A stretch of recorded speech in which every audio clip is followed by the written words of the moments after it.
বিএনপির বাড়ি ভেঙে দিলে রে। আমার সাজানো বাড়িঘরকে ভেঙে চুরে শেষ করে দিল। ঘরে সামনে যাইলে তিন গালা আকাম করেছে, কারখানা জিনিস আকাম করেছে, ভালো ভালো জিনিসকে।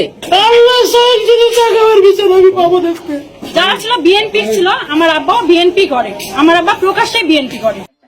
তুমি কেন জবাব করতে গেলে স্বামী রে? ওর স্বামী তুমি কেন জবাব করতে গেলে স্বামী?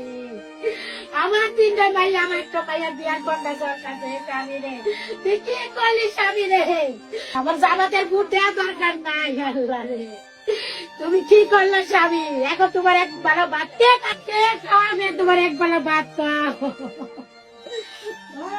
তুমি কি করলাম রে? দেখো যারা ওর কথা শুনছো, ওর বাড়ি ঘর হয়ে গেছে, শুধু তোমার তিনটা ভাই ওর কথা শুনো নাই, তাই জন্য তোমার এই লালত। কারো বাড়ি ভাঙে নাই, আলাদিন কাউসার রায়নের কারো বাড়ি ভাঙে নাই, শিমুলের বাপের বাড়ি ভাঙে নাই, কালিদের বাড়ি ভাঙে নাই, শুধু তোমার তিনটা ভাই বাড়ি ভাঙছে।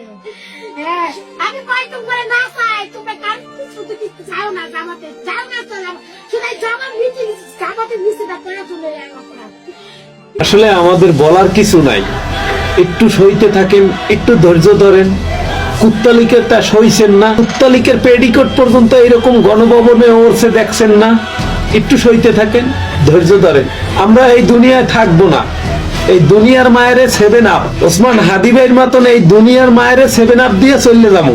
এই দুনিয়ায় ইনসাফ থাকবে, হানাহানি দ্বন্দ্ব বন্ধ হবে, রাজনীতি দল বিরোধী দল এক টেবিলে খাবে, একজন আরেকজনের বাসায় বেড়াইতে যাবে, একসাথে কাঁধে কাঁধ মিলিয়ে চলবে। বাংলাদেশে ইনসাফ প্রতিষ্ঠিত হবে, সেটা আমরা দেখতে পারবো না, কারণ আমরা এই দুনিয়াকে আসসালাতু খায়রুল মিনান নাও দিয়ে গো জানি না পরকালে ইনসাফ প্রতিষ্ঠিত শোনার ব্যবস্থা করে আল্লাহ দেয় কিনা। আপনাদের প্রতি বিনয়ের সাথে অনুরোধ, একজন অত্যাচারী হলে আর একজন একটু গোপনে ওপেনে ভিডিও করেন। অত্যাচার হওয়ার পরে যদি মিডিয়ার সামনে যায় সারাদিনও কান্দেন, মিডিয়া আপনাকে 2 টাকা দেবে না। বাংলাদেশের যে মিডিয়া যেদিকে জোয়ার দেয় সেদিকেই বেশি থাকে। ওসমান হাদি ভাই দুনিয়া থেকে বিদায় হয়ে পরকালে চলে গেছে, কিন্তু তার দাবি দুনিয়া থেকে এখনো বিদায় হয় নাই, বেঁচে আছে। আমরাও কয়েক লক্ষ রেডি হয়ে গেছি দুনিয়া থেকে বিদায় নেওয়ার জন্য।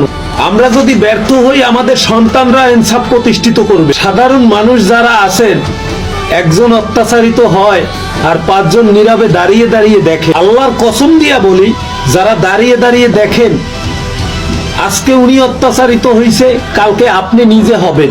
জীবনের চিন্তা করেন না, আজকে মারা যান, কালকে মারা যান, মারা তো যেতেই হবে। আমরা চিন্তা করি আমি দুনিয়ার থেকে চলে গেলে আমার মায়ের কি হবে, আমার বাপের কি হবে, আমার ওয়াইফের কি হবে, আমার সন্তানের কি হবে। পৃথিবীতে আল্লাহর সৃষ্টি হাজারো প্রাণী আছে, তাদের কেউ নাই, তাদেরকে তিনিই দেখেন। অন্তত এই বিশ্বাসটা মনের ভিতরে রাখেন। সৃষ্টিকর্তাকে যদি মন থেকে বিশ্বাস করেন, তার চেয়ে বেশি মায়া দুনিয়ার কারো নাই।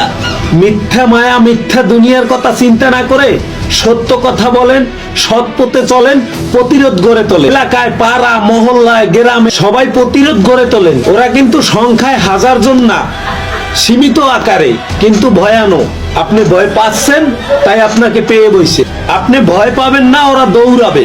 রাজনীতির নেতা কর্মীরা ওদেরকে টিকিয়ে রাখবে, কারণ আমি যদি আমার নেতাগিরি টিকিয়ে রাখতে চাই, তাহলে আমার শত্রুপক্ষের জন্য ওকে আমার দরকার, ওকে আমার লাগবে। সবচেয়ে বড় ব্যর্থতা হলো আমরা আরেকজনের আশার উপরে পড়ে থাকি, 10 জনে মিলে প্রতিরোধ গড়ে তুলি না। যখনই আরেকজনের উপরে আশা করে পড়ে থাকবো, তখন আমার মাথাটা তার পায়ের জুতার তলে দিয়ে রাখি। আমাদের বিপ্লবীদের মতন 10 জনে মিলেমিশে প্রতিরোধ গড়ে তুলি। নারী পুরুষ সবাই মিলেমিশে প্রতিরোধ গড়ে তোলে।